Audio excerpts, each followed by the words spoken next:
willing to record, I'll hit the record, and if you change your mind, we can always scrap it. Yeah. Okay. So the questions are, tell of a time that you turned over tables or saw someone else do it, or that you haven't and wish you had, or that someone had.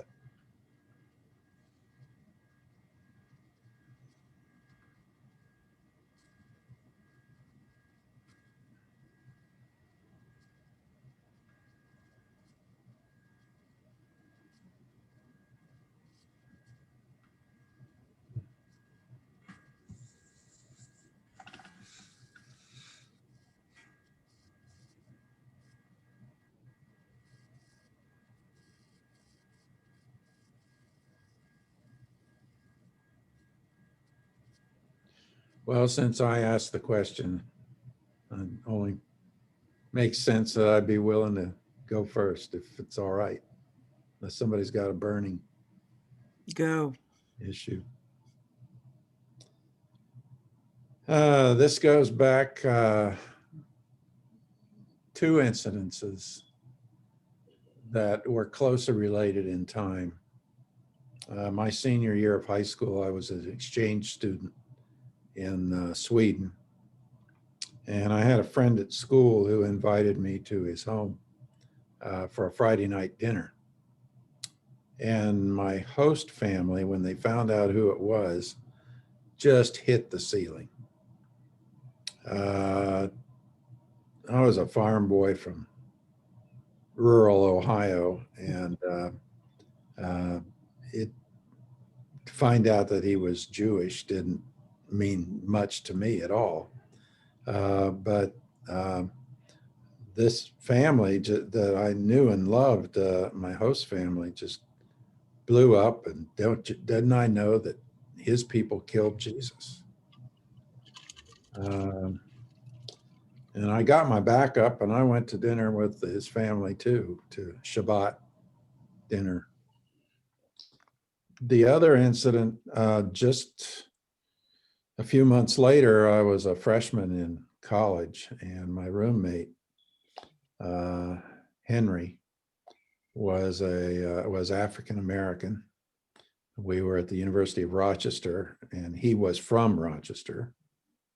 And during freshman week at midnight or a little later, our door flew open, and 3 guys in hoods, white hoods, grabbed Henry and took him out to the football stadium and beat the crap out of him. And they had threatened me for if I said anything to anybody. But as soon as they were gone, I wished I'd stood up to him before they got him out of the room. But they had, I ran down the hallway to get the RA, and we didn't know where they'd taken him. So they called campus police, and everybody was searching. But by the time they found Henry, he was hurt pretty bad. So those were 2 incidences that are really part of they were so close in time, but it was a super big awakening to me in a very personal and very close way of the hatred and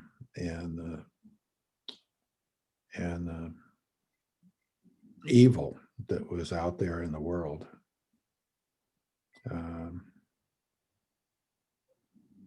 Unfortunately, I think many of our young people today see a lot of this stuff on the TV and some more in their face, and they don't have the luxury of not learning about these things when they're 17 and 18. Mm-hmm.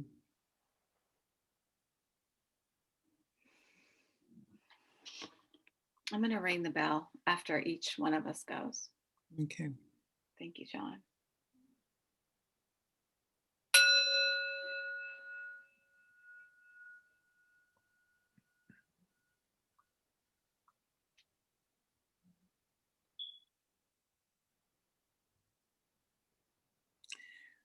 Well, my story is similar in somewhat to you, John, in terms of it was a college experience, and I was in college in 1968 when the African American students took over the administration building, and and the whole incident, started because we had a Black student union and we had a meeting, and everybody had broken up and were on their way home. And I think there were about 3 or 4 of the girls, and I think this is right when Martin Luther King died also. It was, and that was a big discussion. And they were on the bus, it was a campus bus, going back over to their dorms, and they were talking, about that and so forth. And the bus driver got upset and had wanted to put them off because of what they were saying. They were talking. They weren't, criticizing him or anybody else. They were talking. But at any rate, at the end of the day, they did get off the bus, and then they called, back to some of the guys and students, and they went over and picked them up. They ended up over at they went over to the police, campus that night, and were very, and expressed, how upset they were about a campus bus of which we're permitted to be on, and also permitted to have a conversation. We're not on there to be quiet. The conversation was uncomfortable for the bus driver, so he's going to make sure that we get off the bus. And so they were not happy with that. So the next day, they figured, well, what we'll do, and they planned it, was to go and, well, what they planned was to go and have a meeting. I think it was the vice provost at that time, around this issue. And they did, as a group of them. Now, you have to understand that Debbie was usually the one who was going through the union to get over to where she lived. On this day, because I probably was talking and a little bit longer, and my father was picking me up to take me home for the weekend, Debbie didn't go through the student union, of which my father is very, very happy about later. And so I went, I went straight over, to the rooming house, and he picked me up. And I went home, and then I see them on the TV that night, and I said, well, Dad, you have to take me back.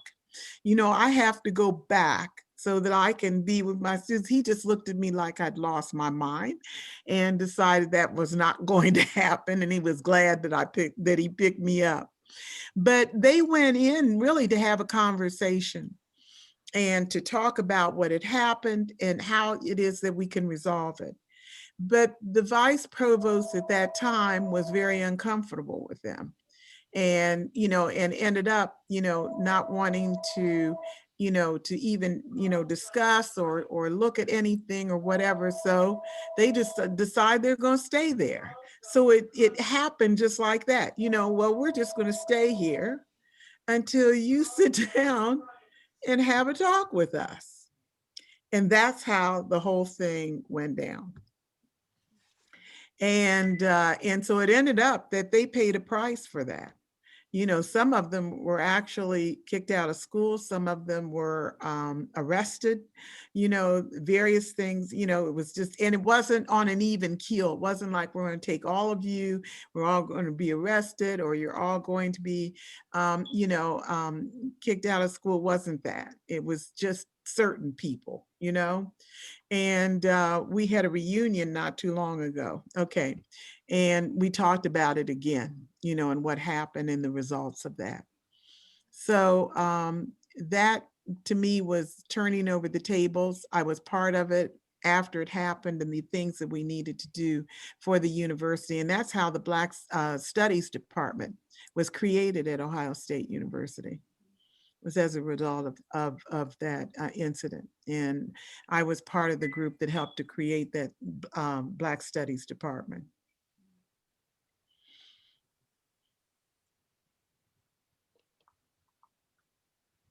Thank Thank you, Debbie.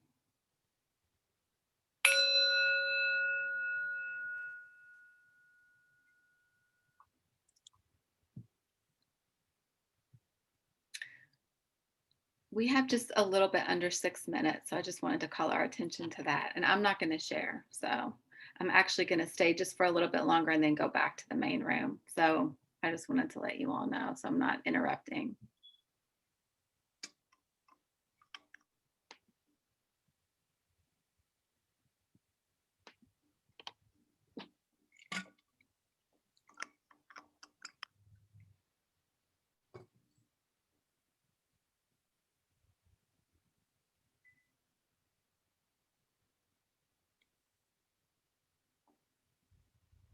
I'm having a hard time coming up with just one story because in some ways I feel like this is something that I do a lot.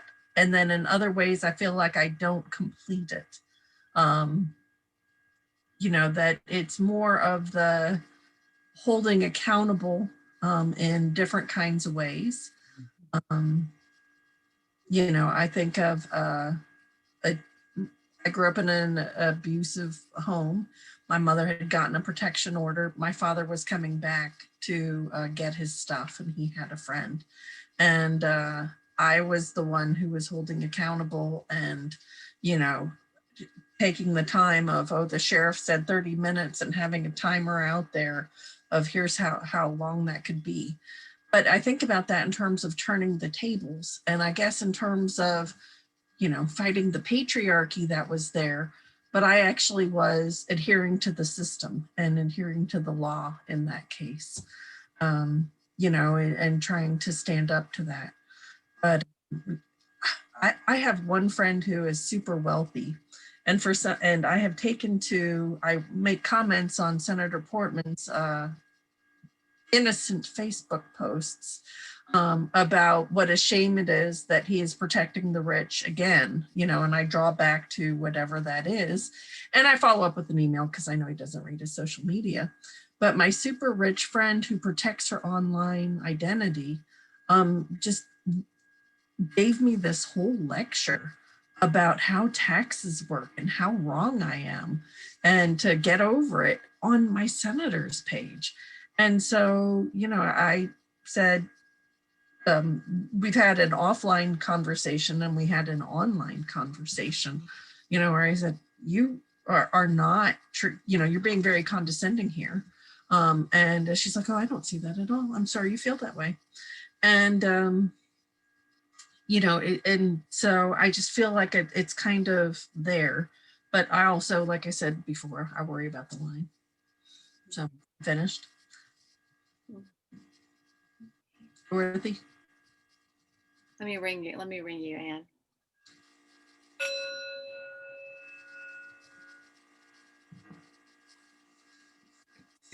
I don't have anything outstanding.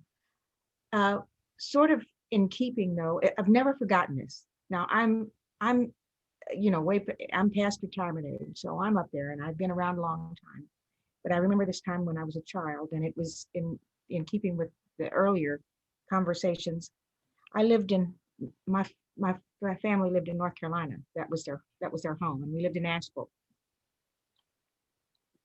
And so there was prejudice going on there, although my mother was from Youngstown and she was not. But so thankfully she was not. So when we were raised, that wasn't a thing with us. But I did hear things. And one day we were out walking, and we were walking up a sidewalk, and I was with my grandmother, and a group of African-American girls came around the corner. They were just laughing and having fun. They were school kids, probably high school kids, and laughing. So the sidewalk wasn't wide enough for everyone. So I just stopped and went behind my grandmother so they could all get by. And she grabbed my arm and she said, "Don't you ever, ever get out of the way again like that."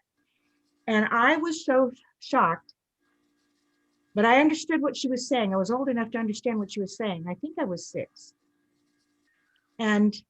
But I also didn't argue with her because being 6, I hadn't had that thing happen before. I hadn't seen this before. So I didn't even I knew what she was saying, but it wasn't something that I had a basis to understand totally. But I knew that that wasn't something I could talk about with her. I knew right then that it wasn't. But all my life, I've remembered this. It'll never be out of my head because I always think, if I'd been older, would I have said something? Would I have expressed what I felt? Or would I have asked her even better? Would I have asked her, why do you feel this way? I would like now to be able to ask her, but of course she's long gone. But I would like to be able to ask her, why do you feel this way? Because I will say that when I was a teenager, I did respond to things my father said. He grew more mellow with age, and he had lots of friends after we moved up here, and he saw things differently. But some things he said I didn't agree with. But I did talk to him. So, but it's just the strangest thing, the things that your brain retains.